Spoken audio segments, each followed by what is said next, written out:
تو پھر تھوڑا سا ہمیں دوسروں کے جذبات کا بھی خیال رکھنا پڑے گا۔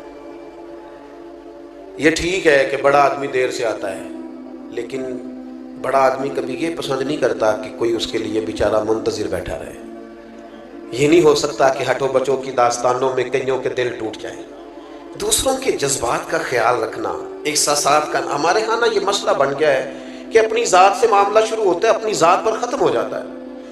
ہمارے بزرگوں نے، ہمارے مشائخ نے احساس رکھا، احساس۔ میں اپنے حضرت کی بارگاہ میں بیٹھا تھا، ایک بزرگ آ گئے، اب وہاں 3-4 مفتیان کرام بیٹھے ہیں جنہوں نے اپنے فتاوی جات کی تصدیق لینی ہے، تو بابا جی آ گئے تو وہ اب سادی سادی باتیں، بیٹا بڑا تنگ کرتا ہے، ساری باتیں بہو کی مانتا ہے، شادی سے پہلے بڑا نیک تھا۔ یہ بھی بندہ اپنے دل کو تسلی دیتا ہے، ورنہ جو پہلے نیک ہوتا ہے بعد میں بھی نیک ہی ہوتا ہے، اور جو پہلے نہیں ہوتا وہ بعد میں بھی کسی اور کا نام لگ جاتا ہے، ورنہ وہ بعد میں بھی معاملہ ایک تو ساری نہ سادی سادی باتیں حضرت اس کو جواب دیتے ہیں۔ پھر اس نے وہ ساری تسلیوں کے بعد کہا مجھے تعویذ بھی چاہیے، ایک لکھا تو اس نے کہا نہیں ایک برکت کا بھی چاہیے، اس نے کہا ایک تعویذ مجھے نظر کا بھی چاہیے۔ تو وہ تسلی لے کے وہ شخص اٹھ کے چلا گیا۔ ایک مفتی صاحب کہنے لگے حضور اس طرح کے بندے میرے حوالے کر دیا کریں۔ تو حضرت فرمانے لگے کیوں؟ اس بیچارے نے نا مجھ سے ہی مطمئن ہونا تھا، اور فرمانے لگے میں نے تسلی دے دی ہے، رات سکون سے سو جائے گا، بتاؤ نا میرا رب کتنا راضی ہوگا۔ یہ جو احساس ہے نا کسی کا، یہ جو احساس ہے، یہ جب طبیعت میں پیدا ہو جاتا ہے نا، جب اس کے اندر جب ذوق پیدا ہوتا ہے۔ میں جمعہ لیٹ نہیں کرتا، اس لیے کہ جب مجھے کوئی لیٹ کرے تو مجھے تکلیف ہوتی ہے، اس لیے میں بھی نہیں کسی کو لیٹ کرتا۔ میں کہتا ہوں جب میں لیٹ نہیں ہونا پسند کرتا تو کوئی بیچارہ کیوں لیٹ ہو۔ تھوڑا سا احساس، میں نے کہا تھا بات ختم کرنی ہے، آپ مصروف ہیں اس میں کوئی شک نہیں، لیکن گھر میں اماں ہے، اس کا دل کرتا ہے جب آپ جائیں تو وہ سارا دن کی باتیں آپ سے کریں۔ والد بیچارے بیمار ہیں، کئی دفعہ معذور ہیں، کسی جگہ بیٹھے ہیں، وہ منتظر ہیں، انہوں نے ساری بات آپ سے کرنی۔ آپ مفتی صاحب ہوں گے، علامہ صاحب ہوں گے، انجینئر ہوں گے، ڈاکٹر ہوں گے، پروفیسر ہوں گے، کچھ بھی ہوں گے، لیکن اس کے تو پتر آپ ہی ہیں نا۔ یہاں آپ کو تھوڑی دیر وقت گزارنا ہے، نہ سمجھ آئے تو پوچھ لو جناب ام ایمن سے، کس طرح رسول کریم جا کر خبر گیری کرتے۔ آپ جتنا مرضی لمبا سفر کریں، دنیا گھوم کے آ جائیں، پر بیوی کا لباس آپ ہے، اس نے سارے دن کے دکھ آپ کو سنانے۔ میں تو مصروف بڑا ہوں، میں باہر سے تھکا آیا ہوں، تو نے بات چھیڑ دی ہے۔ با فیض با برکت لوگ یوں نہیں کرتے، ہم اپنے سونے کے لیے لوگوں کا دل توڑ دیں۔ سنو، اور بات ختم ہوئی۔ سیدہ عائشہ صدیقہ رضی اللہ تعالیٰ عنہ فرماتی ہے ایک دن رسول کریم نے مجھ سے فرمایا، کہا عائشہ ایک بات کروں تم سے؟ حضور میرے تو نصیب جاگ گئے، کرم ہو جائے۔ فرمایا جب تم راضی ہوتی ہو مجھ سے تب بھی مجھے پتہ چل جاتا ہے، اور جب تمہارے دل میں کوئی بات ہوتی ہے جب بھی پتہ چل جاتا ہے۔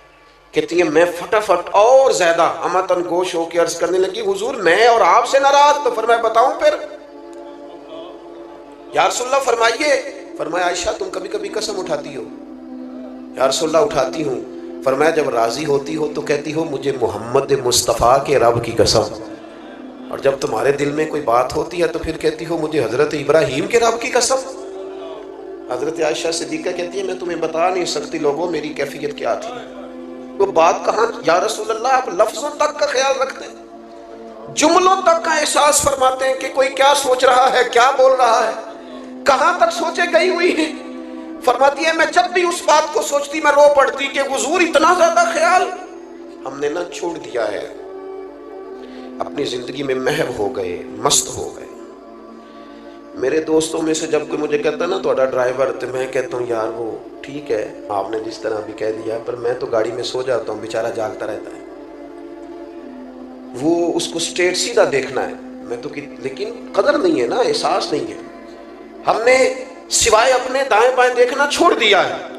اپنے آپ کو بابرکت بنائیں، با فیض بنائیں۔ مومن کے لیے وہ اجر ہے جو کبھی ختم نہیں ہوگا۔ جانے کے بعد لوگوں کی تعریفیں شروع ہوئیں اور پھر بڑی ہوئیں۔ میں اندر بیٹھا تھا ابھی حضرت کے گھر میں، تو میں وہاں بھی کہہ رہا تھا کہ میں دل سے حضرت مفتی صاحب کی قدر کرتا ہوں، اور مجھے حاجت نہیں ہے کسی بندے کی تعریف کرنے کی، تھوڑا سا ذرا شعر سے، کتاب سے، پڑھنے لکھنے سے شغف رہتا ہے۔ حضرت علامہ شرف صاحب رحمۃ اللہ علیہ کی کتاب پڑھنا، صاحبزادہ خورشید گیلانی صاحب نے تقریض لکھی تھی، تو میں بھی تھوڑا سا طالب علمی کے زمانے میں گیلانی صاحب کے پاس آیا جایا کرتا تھا، مجھے اچھا لگتا تھا ان کا لکھنا۔ تو شرف صاحب نے لکھا تھا کہ سمجھ نہیں آئی، یہ ان کا جملہ ہے جناب، علماء سے معذرت کے ساتھ، انہوں نے کہا تھا سمجھ نہیں آئی کہ سغرے کبرے والا مولوی اتنا شستہ کیسے لکھ لیتا ہے، اتنا صاف کیسے لکھ لیتا ہے، یہ سمجھ نہیں آئی۔ پھر کہنے لگے ہاں ہاں سنا ہے، مرغابی جب پانی سے نکلتی ہے تو پر خشکی ہوتے ہیں اس کے، سنا ہے کہ جو کچھ لوگ ایسے ہوتے ہیں کہ جو جس جگہ بیٹھتے ہیں پھر وہ محفل اور انجمن کا حضرت بڑا صاف ستھرا لکھتے ہیں، عمدہ لکھتے ہیں، اور بعض منظر نامے تو ایسے ہیں کہ جو لوگ نہیں گئے وہ بھی اگر صحیح طرح پڑھ لیں تو محسوس ہوتا ہے کہ ہو گئے آ گئے۔ تو کچھ لوگوں کی قدر کریں اپنی زندگی میں۔ میں ایک جگہ پہ موجود تھا تو مجھے وہاں کے لوگ کہنے لگے کہ ہمارے یہاں کے بعض علماء سے ہمیں شکوہ ہے، آپ بڑے اچھے ہیں۔ میں کہ میں اتنے رہندہ نہیں نہ تاں کر کے، اگر آ گیا پکا تو پھر معاملہ شاید کچھ اور ہوگا۔ یہ ہوتا ہے ایسا، جو چیزیں زیادہ قریب ہوتی ہیں وہ بعض اوقات جو زیادہ دور ہو وہ محسوس ہوتا ہے کہ شاید زیادہ بڑی ہے۔ تو اپنے آپ کو بابرکت بنائیں، با فیض بنائیں، زندگی وہی اچھی ہوتی ہے جس سے کوئی نفع لے لے۔